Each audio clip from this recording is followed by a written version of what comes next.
Shraddha, Mahadev, Mahadev, Mahadev, Mahaprabhu, Ishvara.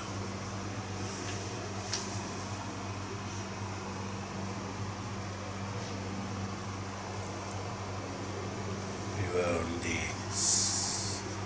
19th section and the concluding part of it, where we said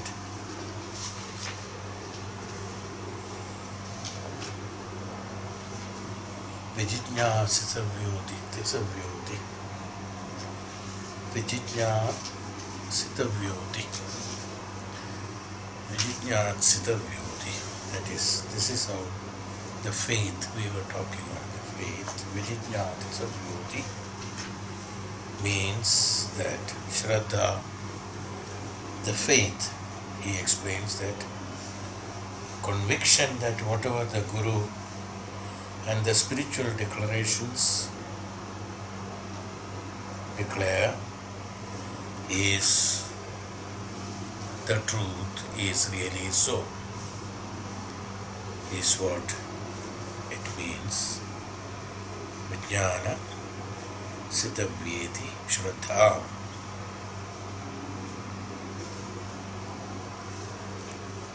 Then Narada requested about he would like to get implanted of the faith, because the faith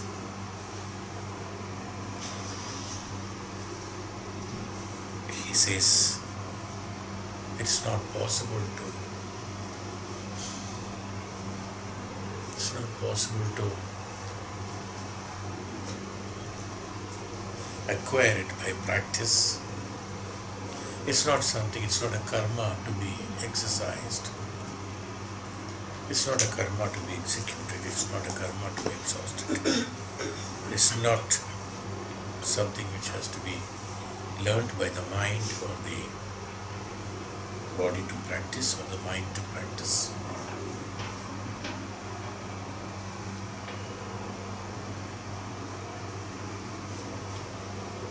A lot of penance is required.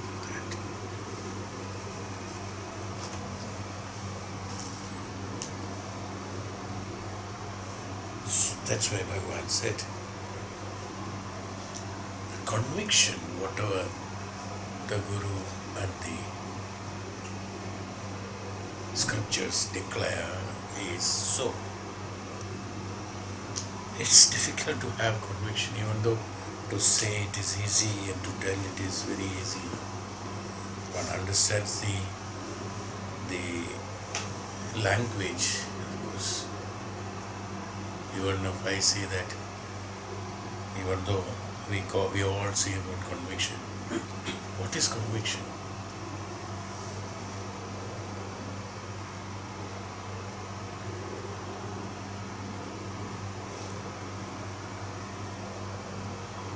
It cannot be by-hearted.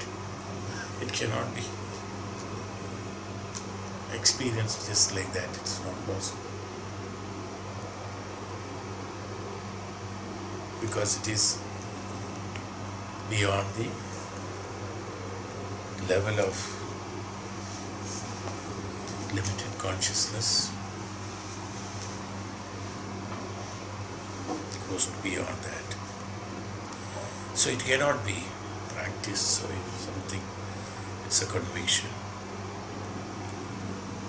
How many people in this world or in this universe were there or are there to have this conviction that whatever Guru and the scriptures declare is really so. There's always a contemplation, there's always a question, there's always a contradiction to that. Charvakas have explained about it on this issue.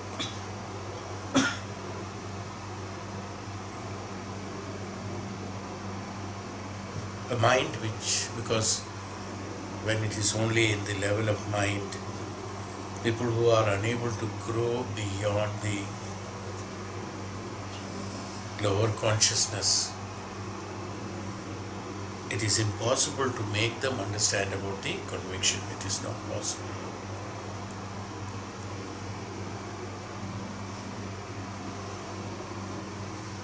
It is something like this. When I lie down, I will sleep.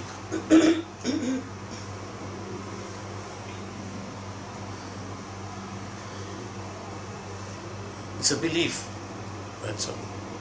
It's not a conviction. It's a belief.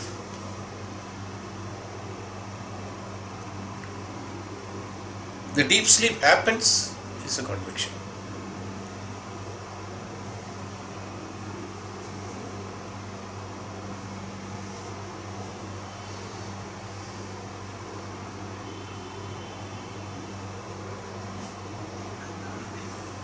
There is no precondition, there is no precedence, there is no thought, there is no established factor that which can prove that I will sleep. There is no surety. You can only lie down.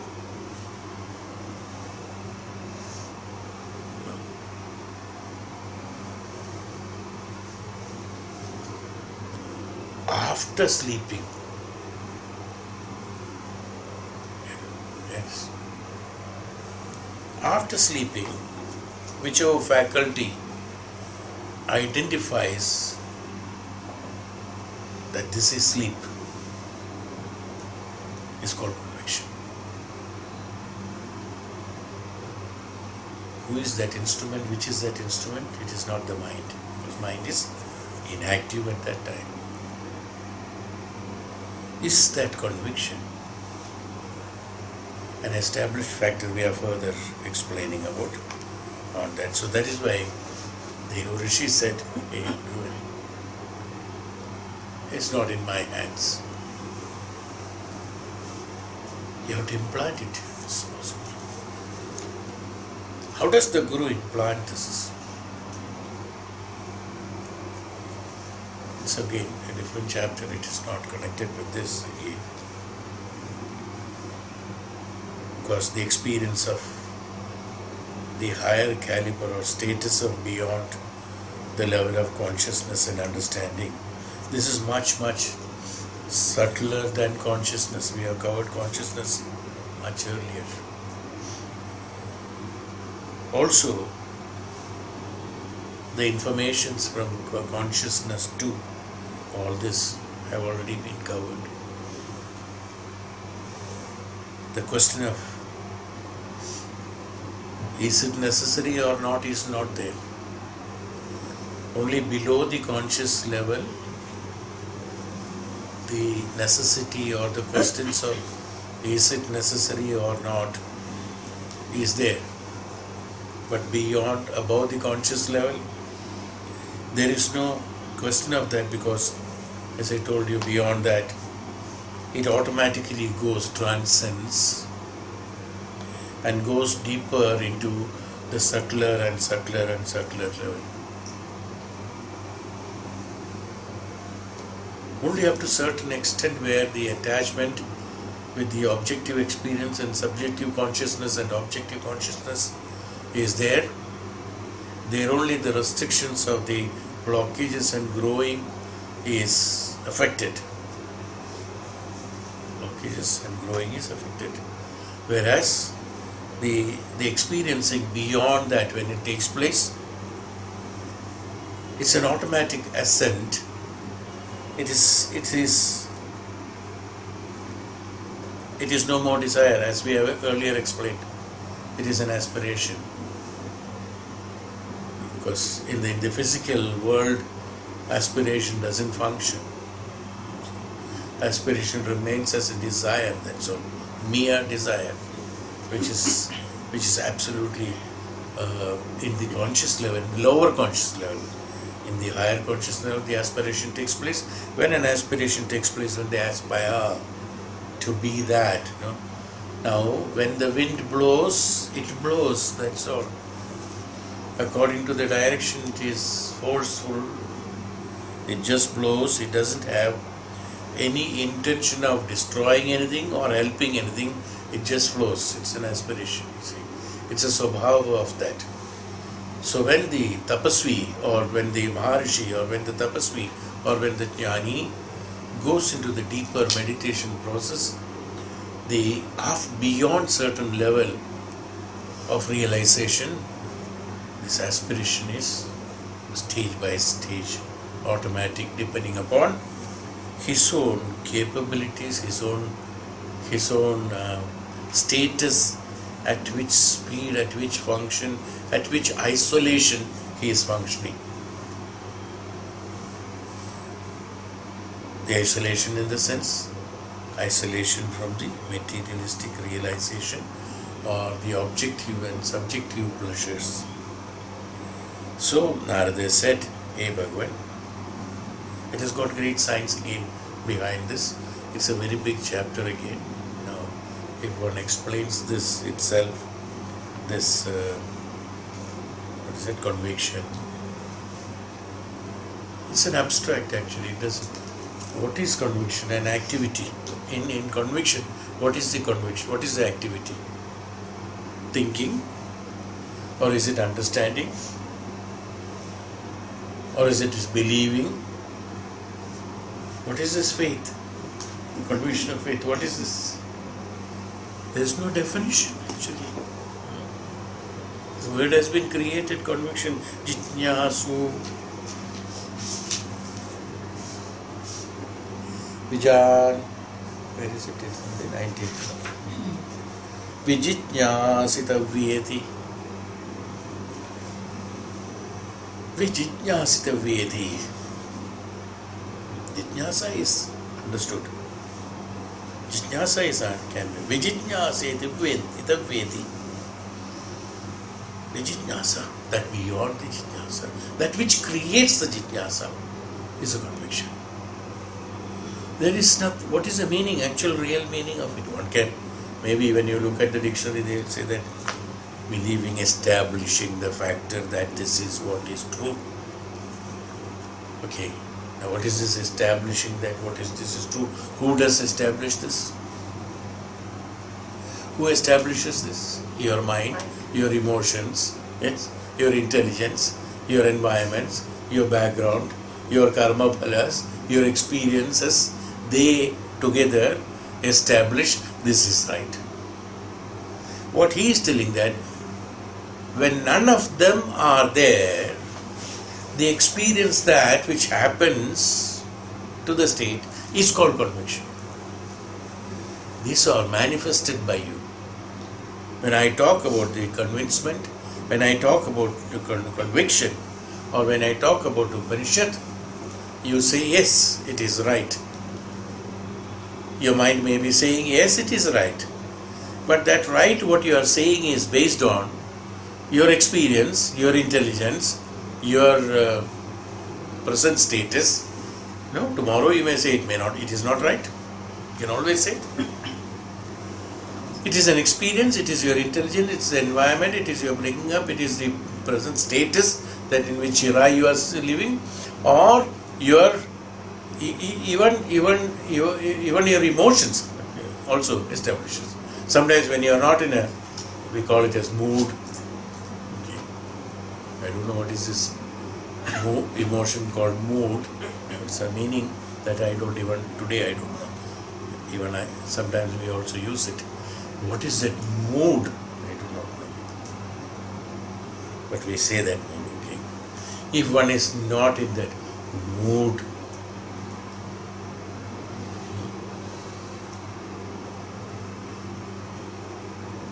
even the fact is known as not a fact. So it is the ajnana you are creating, it's the ajnana which is establishing the factor. It is the ajnana which is saying it is right. When ajnana says it is right, for the mind it is not right.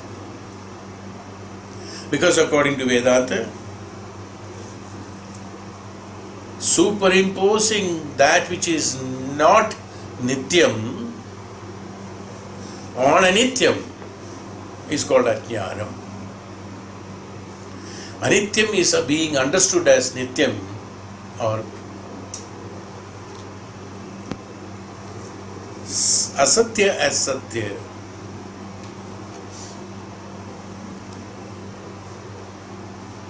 Vidya as Avidya. It is known as the Ajnana.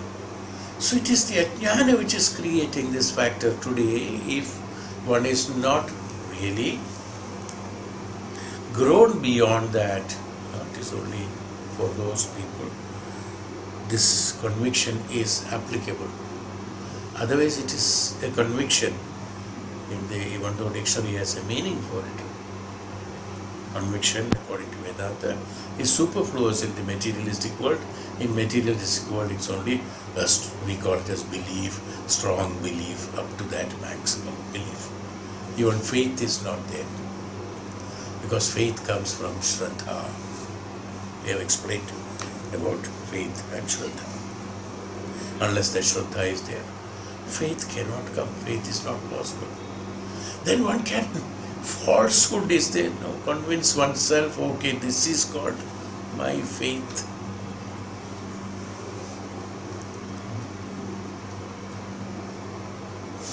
It can also get mixed up with the faith and fate. Okay, now, so after that, Narada has said, as I told you, it's a very long chapter because this should be, it should be explained only for those who have really identified the conviction. Then we can go further on the subject of conviction. What is conviction? Because when conviction takes place, what happens to the self?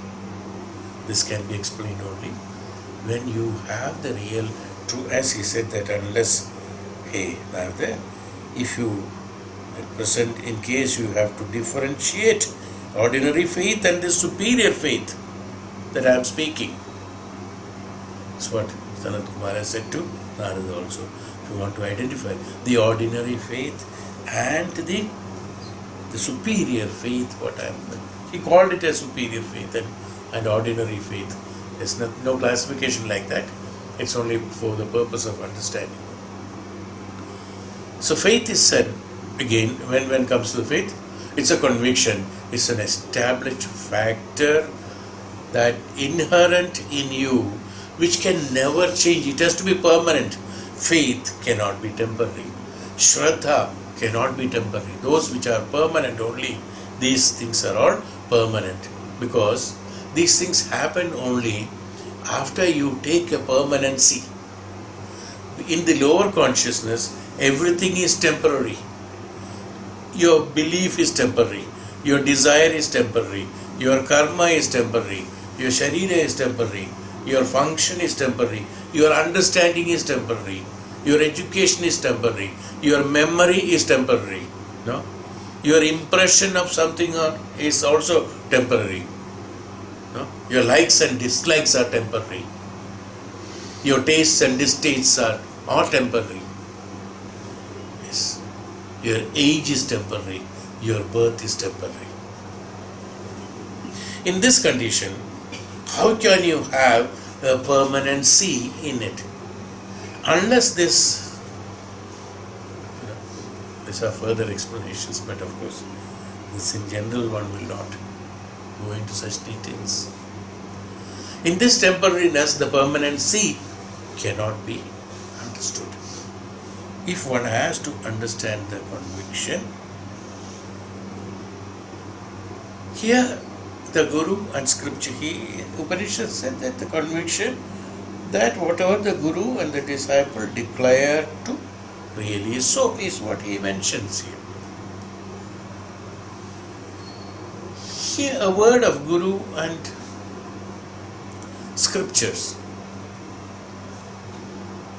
Both are a controversial subject in our minds today, in most of the people. Both are a controversial subject, Guru as well as scriptures. Both are a controversial subject. Somebody said scriptures, somebody has written it. It's according to that. Like Ramayana has been rewritten by so many people. Adhyatma Ramayana is different, Valmiki Ramayana is slightly different, Tulsidas Ramayana is something, Kampa Ramayana is slightly different.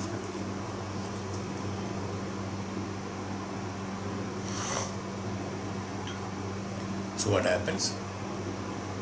Why I am saying all these things? So long we have this dvandvada in us, so long this duality in the mind, so long this duality functions in the mind, so long this duality is the basis of our understanding, conviction cannot be understood.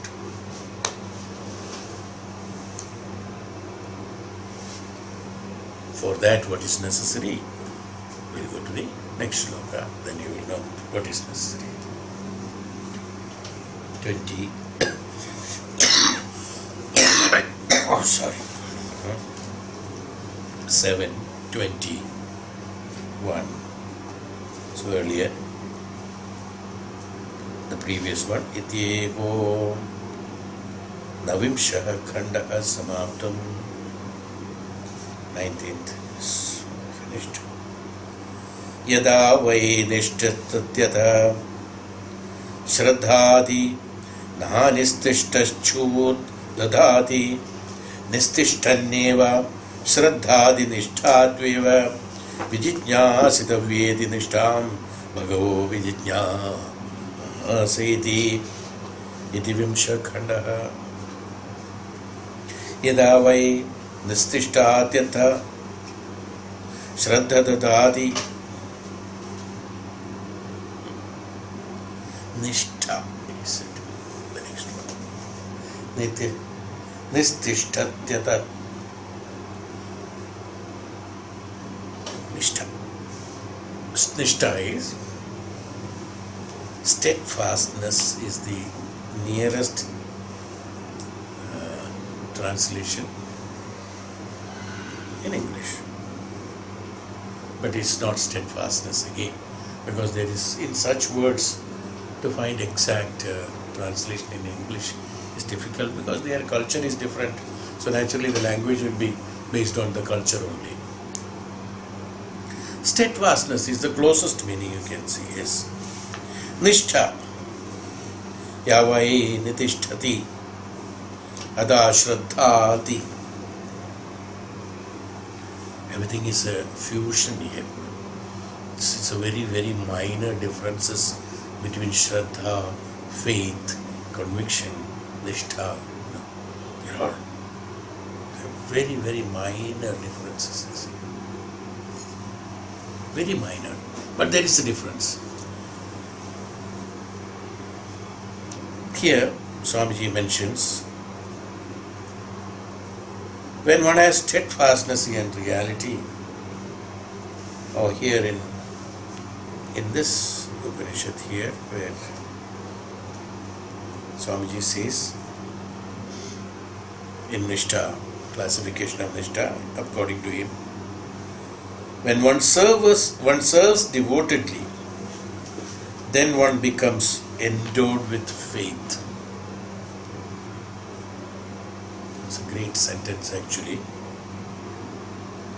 Without serving devotedly, one does not acquire faith. One acquires faith by devoted service only. He repeats that, because he says that Shraddhadi Nishthatveva Vijijñāsitavyeti Nishtham Bhagavo Vijijñāsaiti. One acquires faith by devoted service only. Devotion has surely to be sought after. Is what here it mentions. So he is telling about a karma, a devotion. A karma is involved in order to experience the nishtha, experience the faith. A service.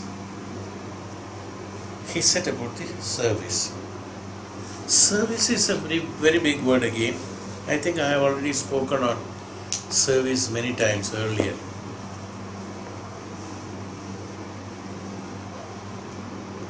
Basically, service means just one thing one has to understand. There are so many classifications, but one immediately the mind should go to that meaning. Service is this, that what you do a kriya, a karma, without expectation of anything from that is called. That is, what is a kriya? The kriya should be a service. The kriya should be service in the sense again, serving. Serving is that, not depending upon my convenience and facility and time. That's not service. I have some free time, let me do some social service. No? That's not service. If you are sacrificing your time and doing a service, it's called a service. Other thing is not a service. And from that service, in the sense that not expecting anything out of it, is called service. That's a service. If you are expecting something, then it is a job, it's a work, or it is a karma, something like that. So, immediately one should get, when we say service, in the sense, without expecting anything, to the requirement of the recipient of the service. See, service should be such that it should be beneficial to the person whom you are doing the service.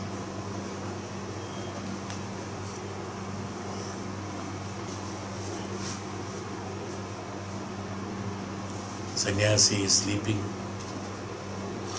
or Guru is sleeping. No, I have to give food. Wake him up. Come on, eat now, because now only I have got time to feed you. Better eat.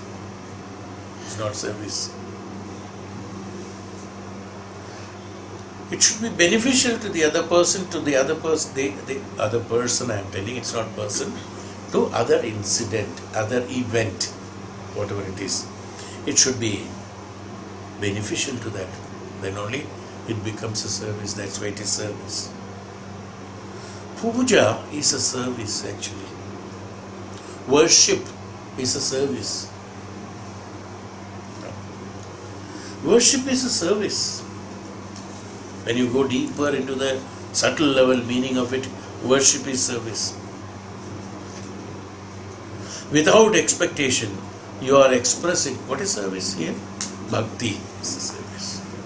Without expectation of anything, you are surrendering your bhakti. It's a service. That's called worship. That's why it is known as worship. So, immediately when you come to service, in the sense, this has to come into the mind. He says it is about the serving devotedly. That's why he said, serving devotedly. If one does not do that, he does not acquire the faith. Because in order to do that, there has to be faith. Otherwise, sis, one can do it forcefully. Everybody is doing it, so let me also do it.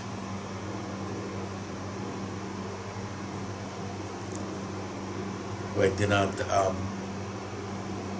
in this month, many will go pour water. If a dedication or a devotion is not there, just by a kriya, okay, one can take the hardship of walking all the distance. One can have the hardship of starving because the health is permitting, and one just goes and pours water for the satisfaction of the mind. Okay, I have done the Abhisheka. It's not a service. It is not a worship at all. Devotedly, he said devotedly. There has to be a faith in that, is called that devoted action with faith. Why I am connecting it? That devoted action with faith is called Nishtha. In Nishtha, there is no change. Once Nishtha, there is always Nishtha. It is not that today there is nishtha, tomorrow that nishtha is changed or it is reduced. Somebody says it is more or less reduced and increased. It doesn't, it's not something which can be, temperature, nishtha increasing, nishtha reducing. No, nishtha is nishtha, that's all. There is no increase and decrease, that's all. No. What is nishtha increasing? And we also say that, somebody loves too much, somebody doesn't love. This is absolutely a classification which is not at all right. There's no question of too much and too less as far as the love is concerned. Yes. It's only your emotional attachment to that, it is increased possessiveness and your and your emotions on that is adding a color to that is called that more and less. The truth is love, the truth which is just one. There is no superlative there. There is no less and more. It's only one. Nishtha is one. It cannot be less and more. So this can happen only when the devoted service with faith is called the nishtha. And that nishtha has to be established in us. Then only the faith will be there. Then only the Shraddha will be there. And the nishtha will be constant. Unless this is constant, why this is not constant and it is variable to the people who are in the lower consciousness is because they function in the name of nishtha, they execute a karma but not devotedly, just for the satisfaction of the mind it is being done. So today one does something, tomorrow they say that no, that is too much. Forget about it, that is, it's not necessary. That is not nishtha. Yes. Religious methods have called them as God. Philosophical world has called it as, the super consciousness or Brahman. Vedanta has called it as Brahman. Now this faith on that and nishtha on that, it has to be, it will be permanent for a person who is evolved. That's why it is known as evolution. We will be talking about dissolution, evolution, inhalution and all that later on. But today, now, what we call it as steadfastness is nishtha, nishtito bhava. That unless a person who has got steadfastness becomes one with the reality, as it were, in a psychological being. This is called nishtha in this section. Sanat Kumara says that when there is nishtha, there is Shraddha. And when there is Shraddha, there is mati. And when there is mati, then it moves towards the reality. What exactly is steadfastness referred to in this section? It's now he gives an example which is, or an explanation so that the normal mind can just understand. He says it is an incapacity of the mind to contemplate anything except reality. It's called nishtha.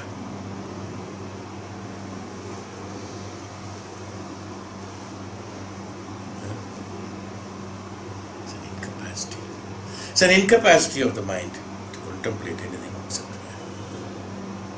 It's always, this I have told you in a different language many days back. I don't know whether you are able to relate when I am talking about this. Maybe it's a difficult subject or it's not a very pleasant subject to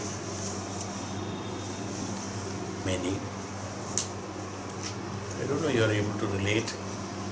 I used to tell that there has to be, in the background of your thinking, there should always be the Guru. Let all other things pass on in front of it.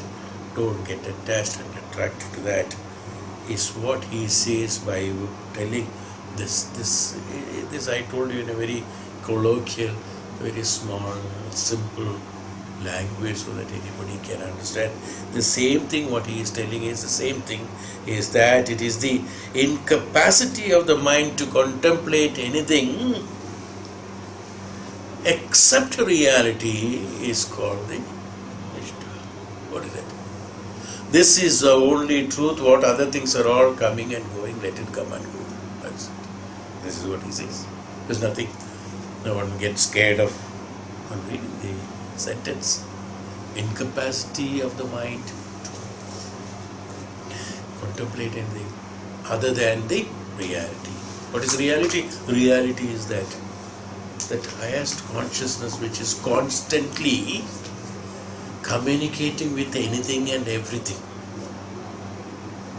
The highest consciousness which is communicating constantly with anything and everything. This constancy, the consistency and constancy has to be perceived by the particular unit is the one who has got Nishtha. He is what is called the Atma or what is called the Prana. Because normal mind cannot do it. Normal mind cannot accept it also. It's not possible. A constant behavioral pattern, a constantly accepting it, you see. This can be done. Then only that's called Nishtha. So, if we think only that, otherwise nothing. I told you an example, I think in the previous class, that one is that what he is telling is truth. Do you remember? I said 2 sentences of the same, this way, that way. How to have the established faith on that. One is that what he is telling, what he says is the truth. And then what he says is the truth, it's a general statement. So one way the mind says that because of his experience. What is Nishtha? What is Shraddha? What is the conviction?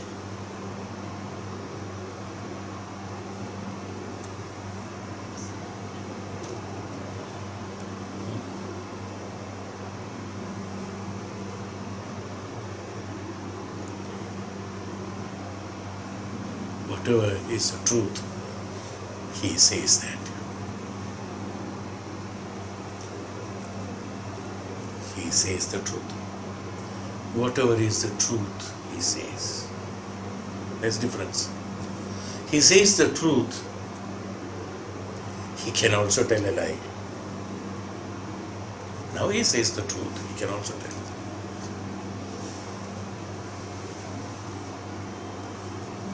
In the other case, whatever is truth only is truth said by him. That means there is no option of telling that. It's called conviction. That's there. That's a conviction. The other one is, no, it is only your convenience to accept it, emotional acceptance, or your, whatever you call it. It's Eindrik identity of the subject to accept it on the perceivable and imperceivable limits.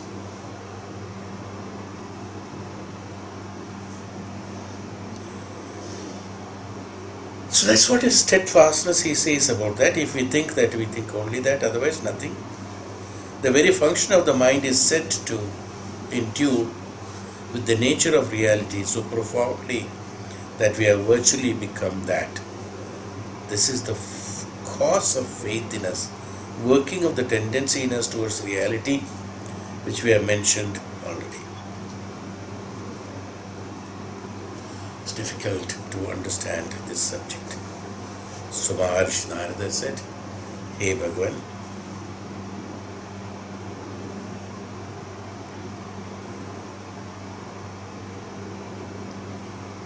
Nishtha tveva vijnanadishtheti nishtam Bhagavah vijnanasa iti. Hey Bhagavan, vijnanasa iti.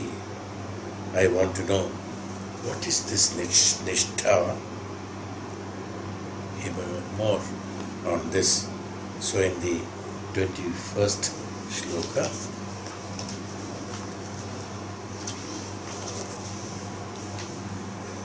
section 21st, यदा वै करोत्यथा निस्तिष्ठति न कृत्वा निस्तिष्ठति कृत्वैव निस्तिष्ठति कृतिस्त्वेव विजिज्ञासितव्येसिति कृतिं भगवो विज्ञासा इति एकविंशः खण्डः.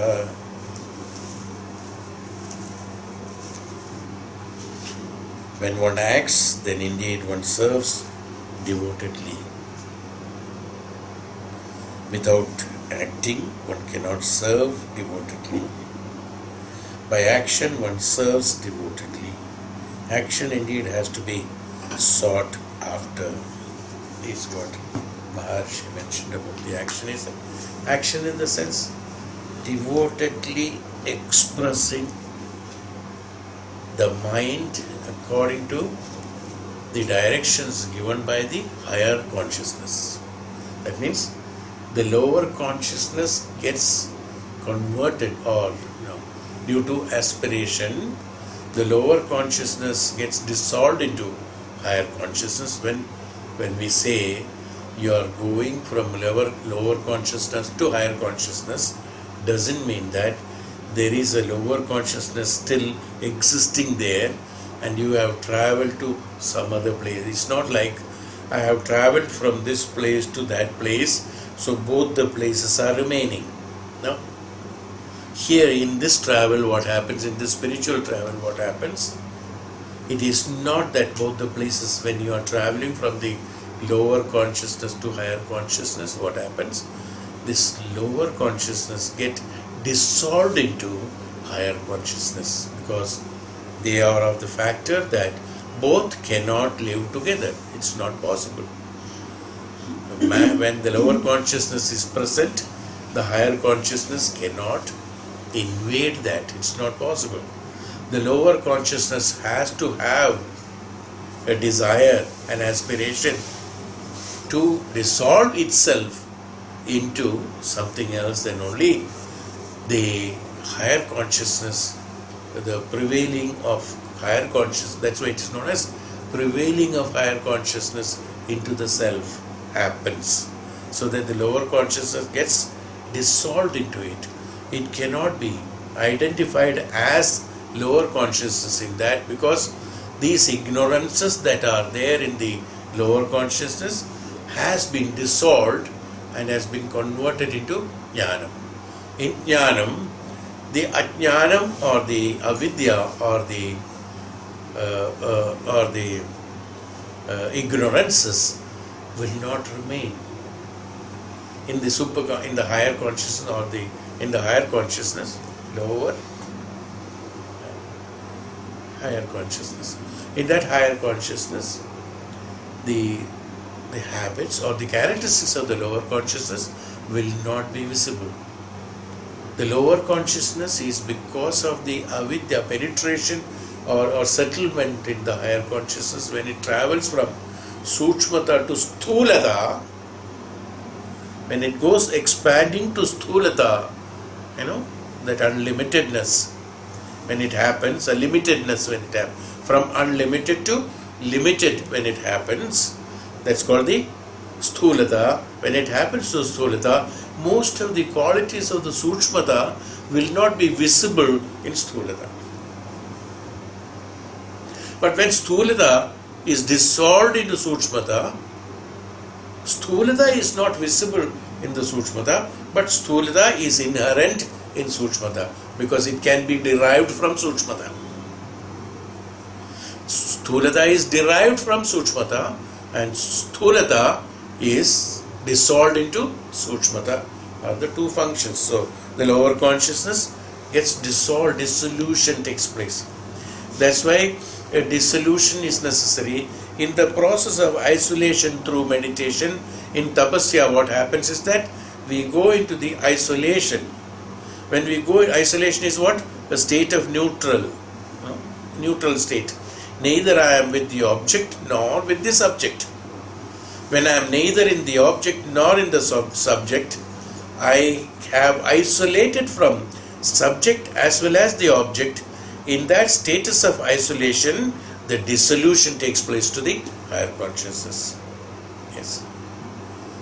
And when the dissolution takes place, this is how the informations or the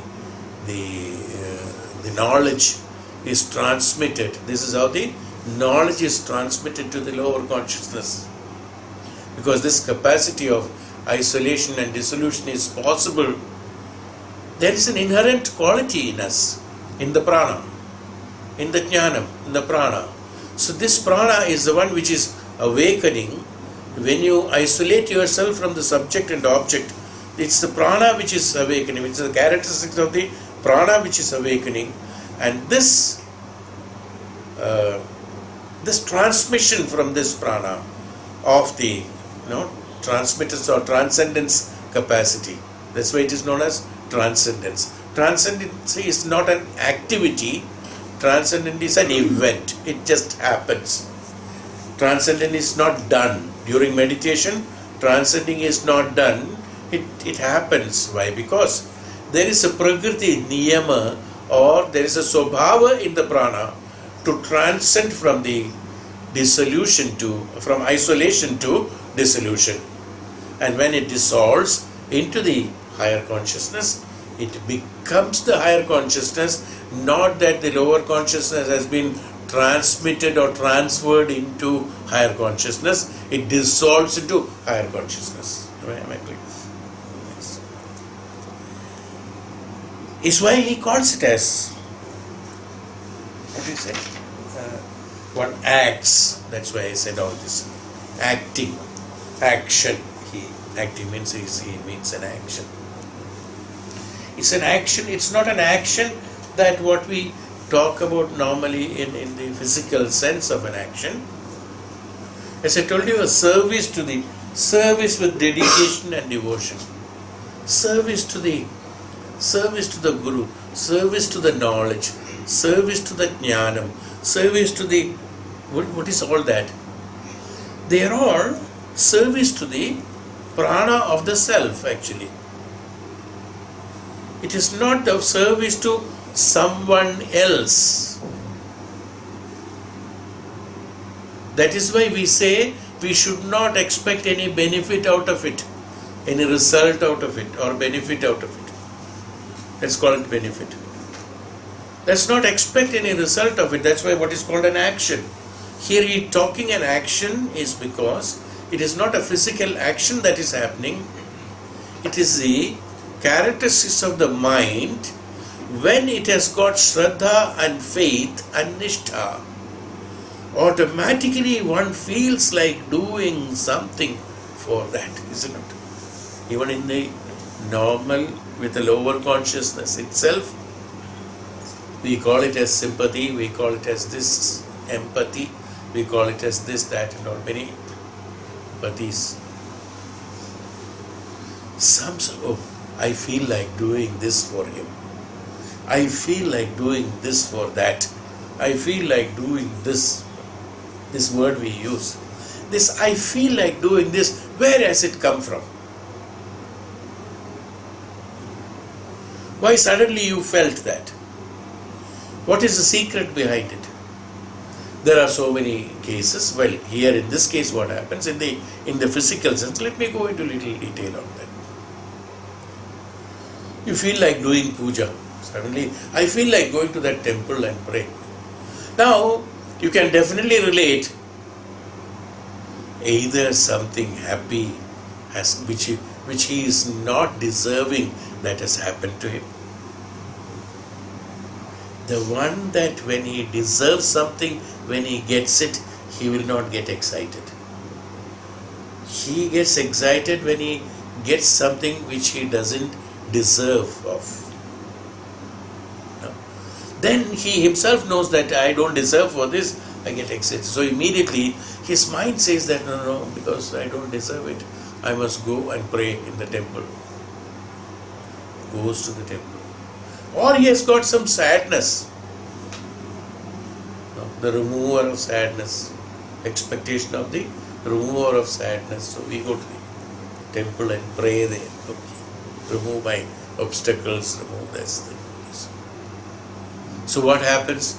In this action of devotion, this is externally called as devotion for us.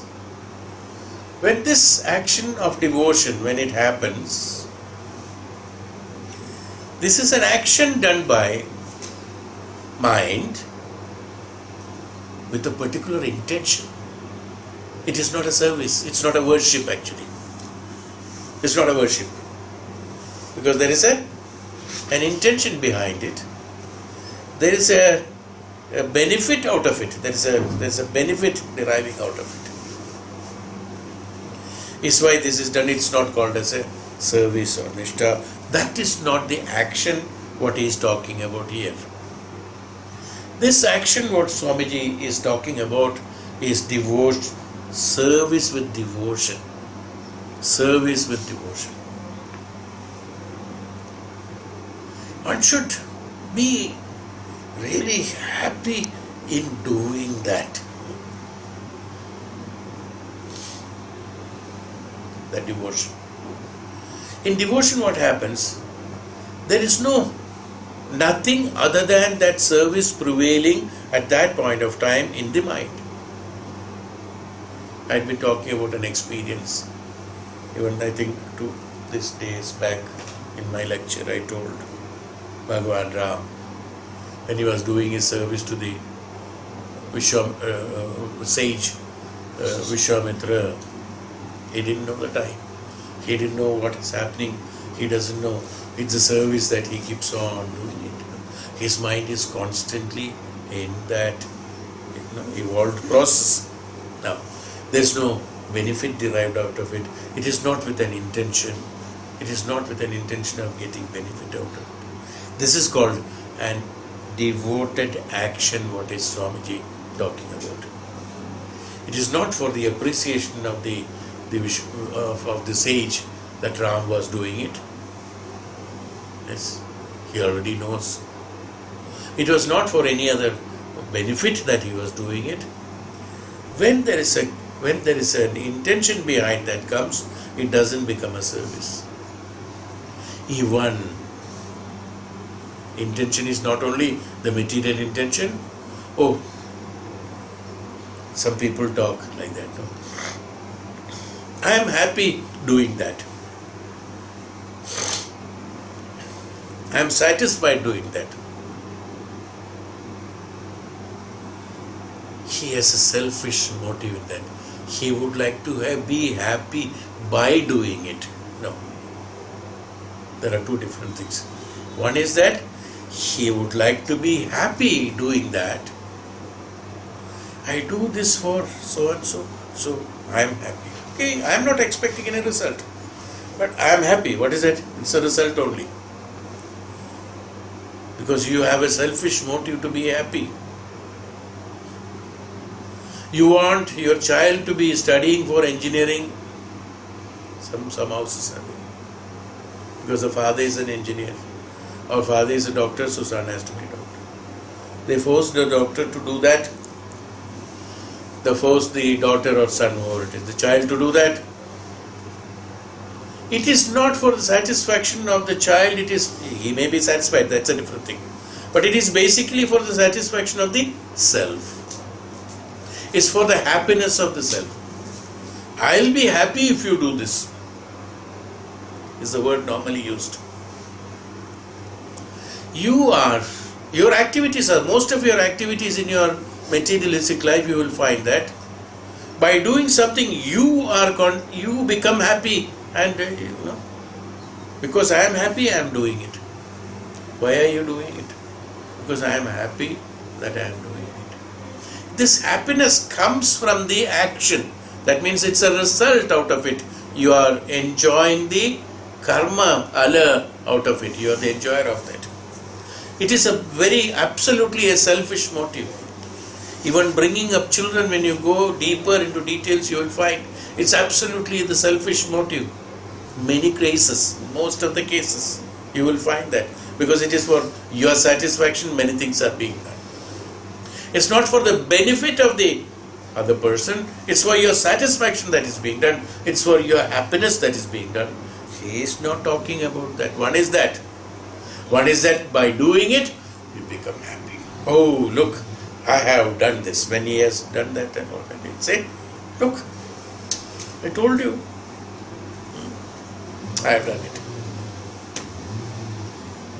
This happiness for that now. Another is that same thing, the same service when he does to the Ishwaras, he does to the Guru, because there only this is the what I am going to tell you that is applicable only there. Out of happiness one does it. One is that for happiness you do it, the other one is out of happiness you do it. This out of happiness you doing it is come from, we call it inside, within. That within is called that faith, nishtha or devotion. That happiness is called devotion.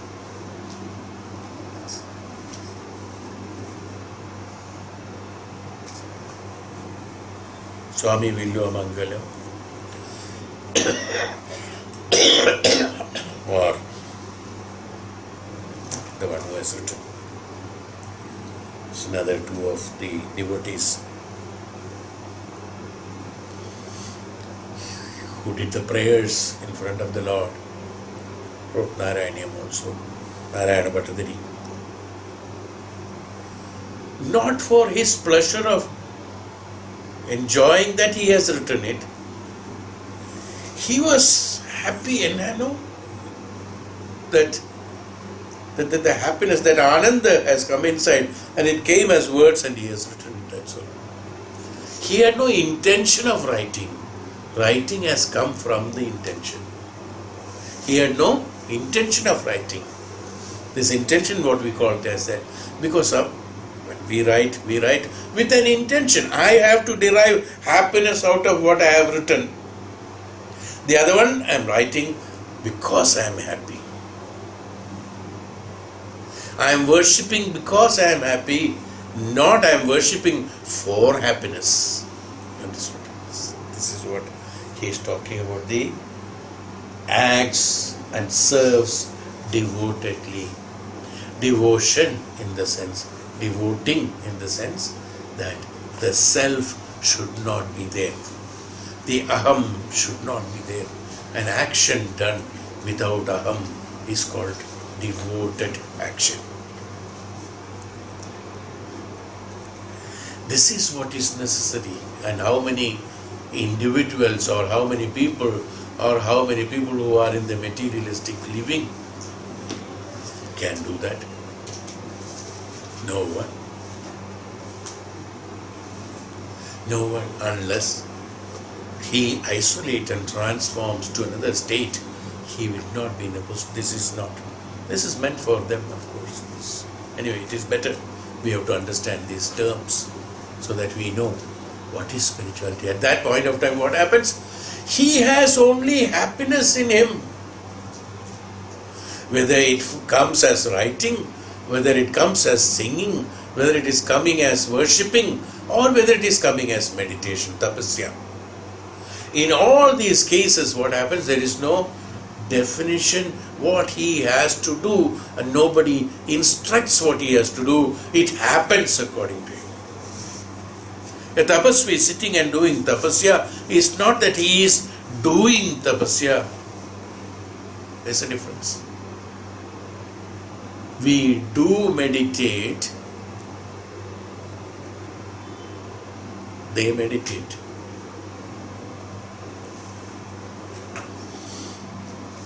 That taposthiti, that's a status for them. It's not intention. You must have read about Sri Ramakrishna Paramahansa. 24 hours, this meditation is what I have told this also.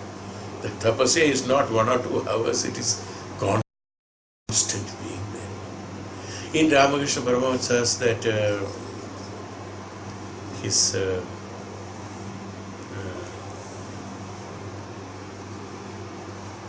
This book is there, no, about something like that. I don't remember exactly. In that he writes, somebody will go and talk to him. He'll be talking to him. He'll answer one or two questions, and he, in the middle of the sentence, also sometimes he goes into trance. Now, it's not intentional. It happens to him because tapasya is a swabhava of the muni. Tapasya is a swabhava because at that point of time he is connecting himself. This is called that what Dr. Mukhopadhyay talked about, information technology.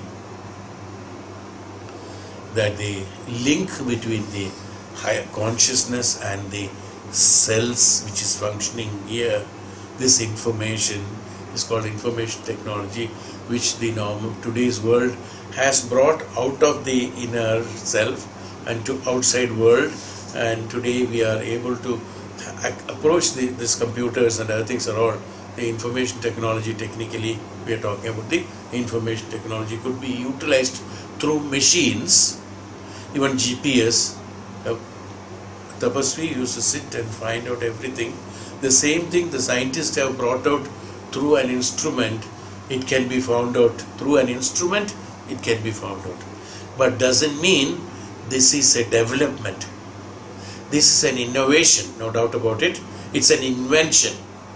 It is not development of the human being. No, it is not that. You are able to find out GPS so that you have, so long you have an instrument. Yes.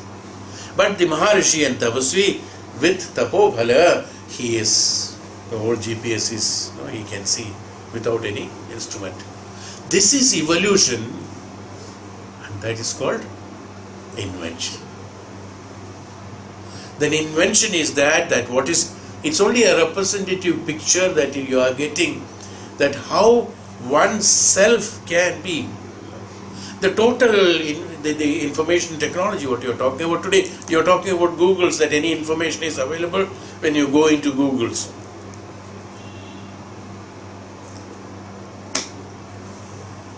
Any information is available in a tapasvi's mind.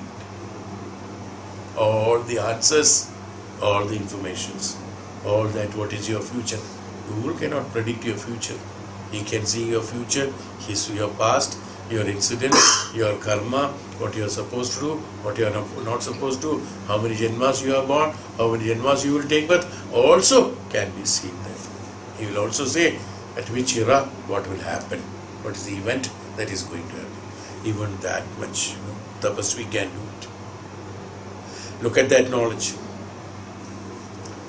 That jnanam which is derived is not, because the others are only information and awareness. What you are talking about, the information technology, and you are talking about the GPS and other things, all that is awareness, and it can be understood through an instrument which is possible by evolution in our own self. But in order to do that, with this limitations, when you remain in limitations, it is not possible, because they are subjects of unlimitedness. So you have to travel towards the unlimited.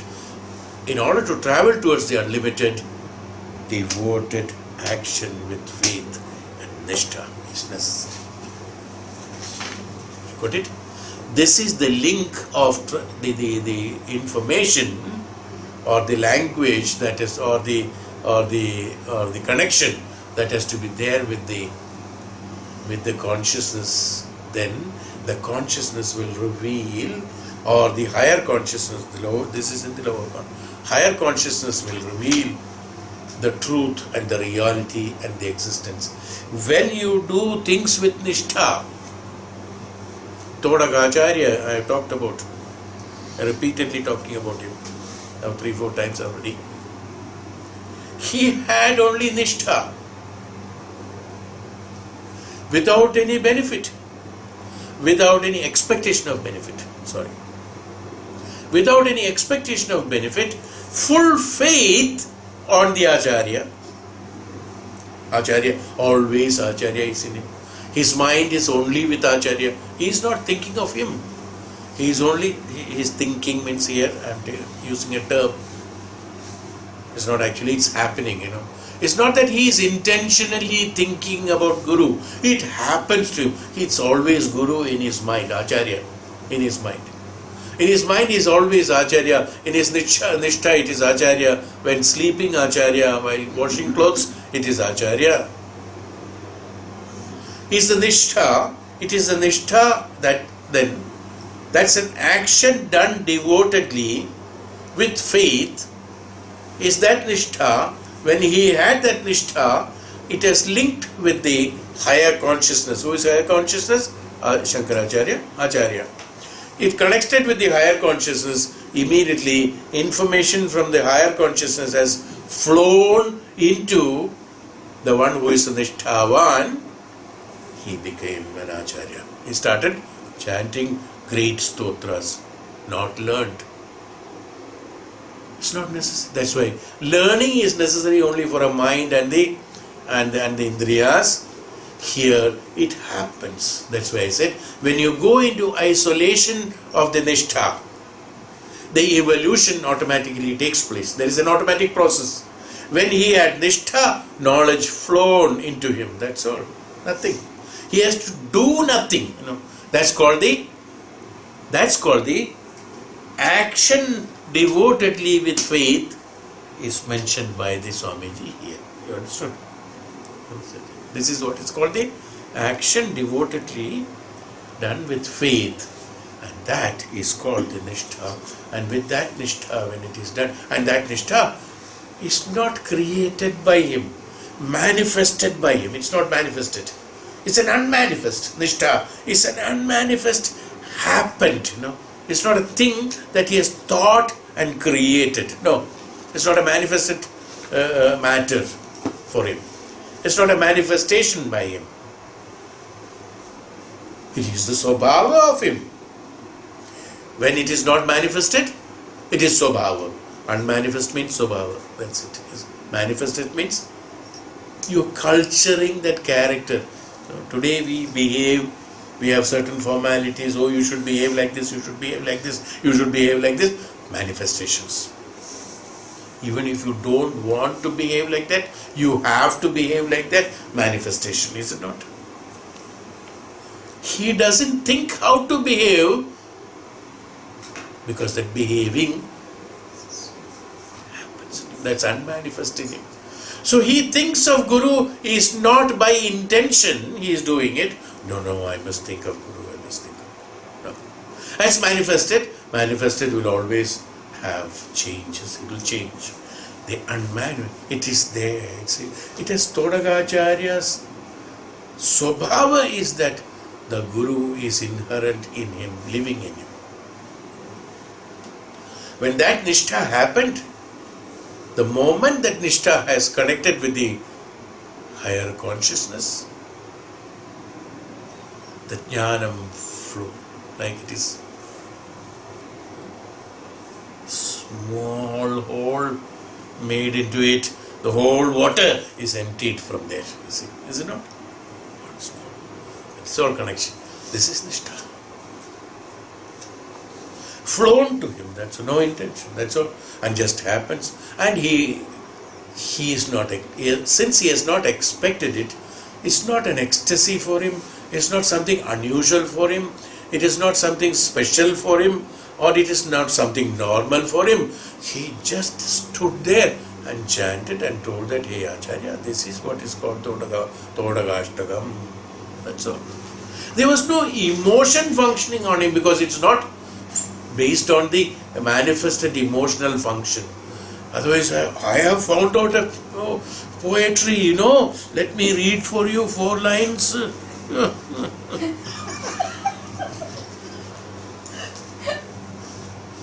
Very happy. We all like that, all of us, yes. We are happy. We are like that because it is manifested by us. It's an emotion there. It's action there. It's a benefit there. It's a result-oriented action there. Karma bhala is there, and satisfaction is there. And after some time, that is forgotten. Some time back, I wrote one poetry. Value is lost. Nishtha is not there. Bhagavan says That is why did I say all this? That why Swamiji has used that word action with devotion and faith is what I have explained. It is a great meaning on that sentence. It's not a simple action as what we are thinking. So what is that? Where are we? Yes. Which is this 20? Okay, 21st. No. Yada vai karotyata. All that is the effect of another important factor which is he says about that, kriti. Now, what is kriti? The same karma or karma action done through devotion with faith. What? Here it has been mentioned. Here he is talking about the important factor. He specifies the same thing in another form, another meaning. It will come all same only. He calls it as kriti. Kriti is what? Karma, kartavya, kriti, krito baba, kriti. Kritaha or karma comes from kriti. Karma is comes from kriti. Krita yuga, that's also from the kriti only, or the what is that? Krita yuga, satya yuga. Because satya is kriti. Kriti. What is kriti here? Karma. What is karma here as far as he is concerned? Now, you see, I told you about the action done devotedly with faith.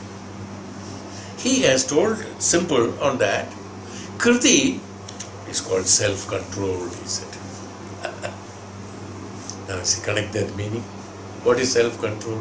Self-control is not it has either been exercised by the aspirant or arisen in him automatically. Whatever be the reason behind it, in order of the words, it is withdrawal of consciousness from everything external, he said. It's called kriti. It's the same thing, same thing comes. This is withdrawal of consciousness. Withdrawal of consciousness from every kind of external perception. Isolation. What did I say? Isolation. Isolation means what? Isolating from here, it is only except conscious from very external consciousness or external perception, kind of external perception. In isolation, including the internal perception also. It's called isolation. This is what I said. So withdrawal of consciousness from every external perception is called kriti. What is that? Then the self-control. When you do not have any attachment through consciousness to the every kind of external perception, you are in isolation. When you are in isolation, when you do something in that isolation is known as kriti, is also known as the karma done through devotion. Nishtha. This is nishtha. When an external perception has been done consciously, utilizing that what has been perceived from the external for the benefit of execution of a kriti, is not with devotion. It's for the benefit of it. Is why he said about the withdrawal of consciousness from the external perception, external kind of external perception. Withdrawal in the sense, don't get attracted. Perception from the external sources. You are trying to attain how cheap it is. According to Vedanta, it is cheap. It is absolutely ignorance. It is absolutely motada to try to get happiness from something else. That's what is the meaning about consciousness from every kind of external perception. From the external perception, if I am trying to derive happiness in me, how am I going to get the isolation and evolution? I am always attached with that activity. This activity or kriti or karma that I would like to derive pleasure from out of that external consciousness, external connected with external perception, so long I am doing it.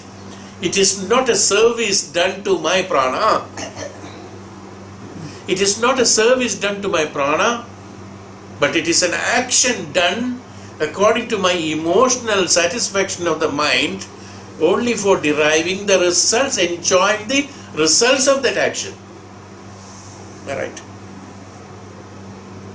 Why are you trying to derive the happiness from the object? It's only to satisfy your mind.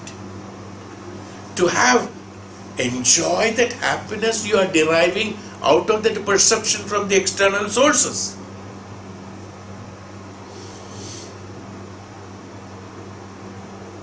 Which creates only karma phalas. It is not kriti, it is not self-control. It is not a kriti done through devotion and with faith, which is in turn known as nishtha. There is no nishtha in that. In fact, you are doing a sin by doing it. On the other hand, you are doing a sin. Why? Because you are born in order to do the evolution of your own Atma and Prana, and in order to do that, whatever is necessary for the evolution process of the Prana and Atma has to be done by you, is your karma, and that is known as the nishtha to the Prana of me, nishtha to the Atma of me. It's not. That nishtha should be there, not to others. That's what I said. When you do the service, nishtha to your prana, to your atma. Why are you doing the service to the Guru? Tell me. Not to promote the Guru towards the evolution process, is it? No. Yeah. Why are you doing this service? Through nishtha, when you do it, you are evolving. Now when you do a service to when I'm talking about service because that word has been used by Maharishi here. When you do a service to the Guru who is an embodiment of knowledge, you doing it with nishtha, what happens? Your mind, sharira, expectations and the consciousness perceiving from the external sources is not at all there. Everything is eliminated. Your prana becomes, I told you about when the class of prana when it is taken. When the prana doesn't have a barrier of all these emotional bindings, when the prana doesn't have a barrier of expectations, when the prana doesn't have a barrier of desire but aspiration, the prana the prana is not a small unit contained in some vessels or this one by forcefully locked inside that, which has got a free movement, which is not a matter again. This prana becomes one with the prana of the Guru, who is the embodiment of knowledge, because as I told you, when Todakashtaka Acharya had the nishtha, the higher from the higher consciousness, automatically the jnanam has flown. Same way, when you do nishtha with the service to the Guru, the jnanam, he is being an embodiment of jnanam, automatically that is flown into this nishthavan, where the prana is concerned. In this case, what happens? The isolation from your personal self has transformed you through the tapasya of service. It has been transformed you into the impersonal self, which is known as that prana of you, where it is not bound by your sharira and emotions. And that unit which is not bound by any of those have become one with that's nishtha, and through that nishtha one with the Guru, who is an embodiment of jnanam, and the jnanam flowing into that prana, what happens? The prana, that prana and this prana becomes one embodiment of jnanam, and is how the evolution takes place through the process of isolation. Evolution taking place by the process of isolation, and evolution taking place through the process of withdrawal of consciousness from every kind of external perception. See, this is the meaning of it. This sentence. Yes. It's beautiful out there. It's fantastic it is.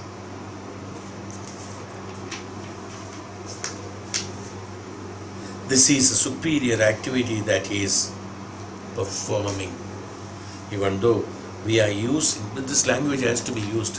There's no way. Is why I can understand his plight of writing this sentence. He must be very hurt. Swamiji must have been very hurt, I tell you, because I am hurt. Because this is the physical action, and it has to be written like that only. There's no other way. He's right. This is the superior activity that he is performing. Being a superior activity, how can one perform? So it must be hurting not to write this. After explaining this, and this sentence, but it has to be written, because this is how we understand. The performing is not, again, it is our misconception of it. He has already told you. I told you on one side that it is hurting. On the other side, what he has written is absolutely right. It's not hurting, it is the truth. In the physical sense, it is hurting. But when he has told that it is withdrawal of consciousness from every kind of external perception, has already been told, so don't get attracted. No, have the isolation from the perception has to be done here also. So this is a superior activity. Which one? This perception, non-perception. In other words, non-perception from the external sources. This activity that he is performing. Who says that? The one who looks at him says that he is performing. As far as he is concerned, he is not performing. It's happening. It's not a performance. Performance is that formation, forms and shapes are created by the time and space and energy. When the perception of energy, time and space is there, with these three together only, we create a perception of form and shape.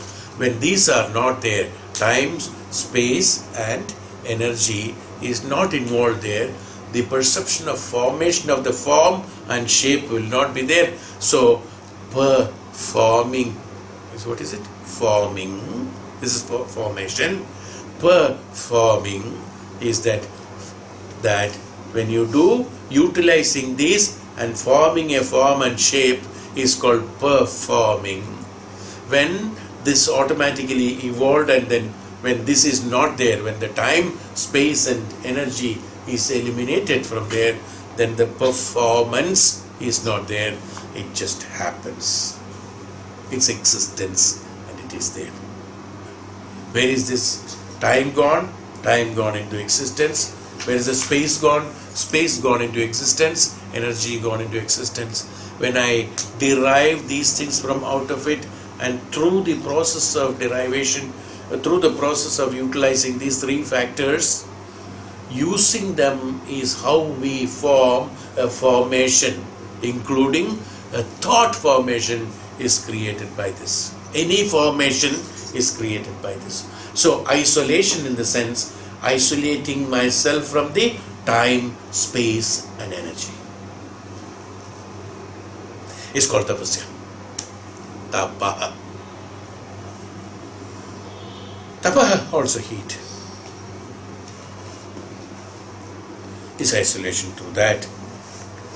Is why this is a superior activity that he is performing. Absolutely right. If he is performing, or he has to perform that, this is a superior activity. And the activity, the action with devotion and faith, which is in turn is the nishtha, when it is performed by a particular unit, it is superior, no doubt about it, and these things automatically reveals the truth, reveals the reality, reveals the existence of nishtha, reveals the existence of the purpose of nishtha. When this is called nishtha, it reveals the purpose for nishtha. Now, what is the purpose? That will come. There is no predetermined purpose here. As we say, achieving a goal.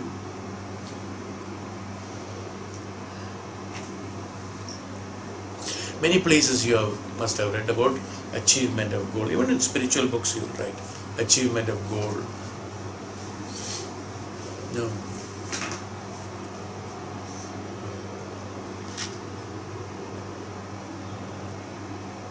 Achievement of goal, we have to have a perception, idea of up to what we can go,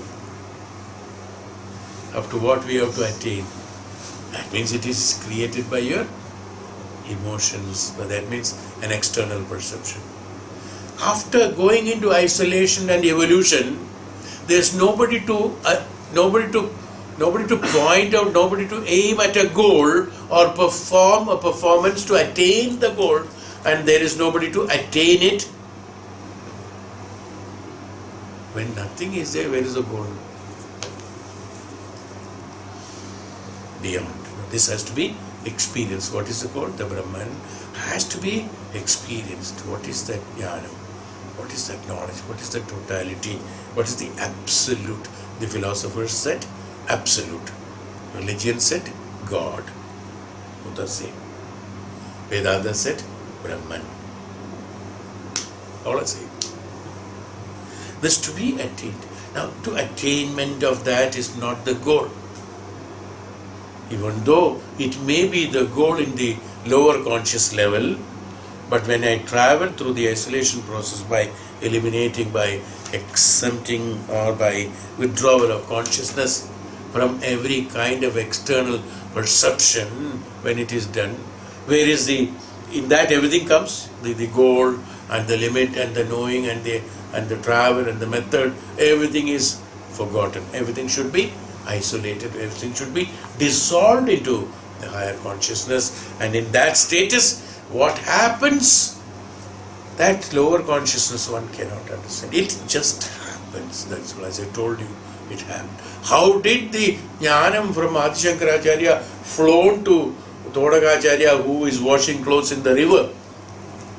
How did it happen? Jnanam is not in the head of Adi Shankaracharya, nor it has flown into the head of Todakacharya. No? What happened? He being having nishtha, he has the external perception has been eliminated by him. Acharya being has higher consciousness, being always everywhere. The moment the Todakacharya has left his perception of external sources, he became one with that. That's all. It just happened. Even though I have used a word flowing and things like that, it is not that from a distance or from one unit to the other unit. It's not that. They have become one unit. As I told you, when the disciple does that absolute service devotedly with faith and nishtha, what happens is that he, the bound by the sharira and mana, is no more there. When he has eliminated that prana has become one with this prana has become. That means there are no two units. So the flowing of that jnanam, even though I explained it for the purpose of understanding, the flowing is not taking place. It becomes one jnanam. That's all.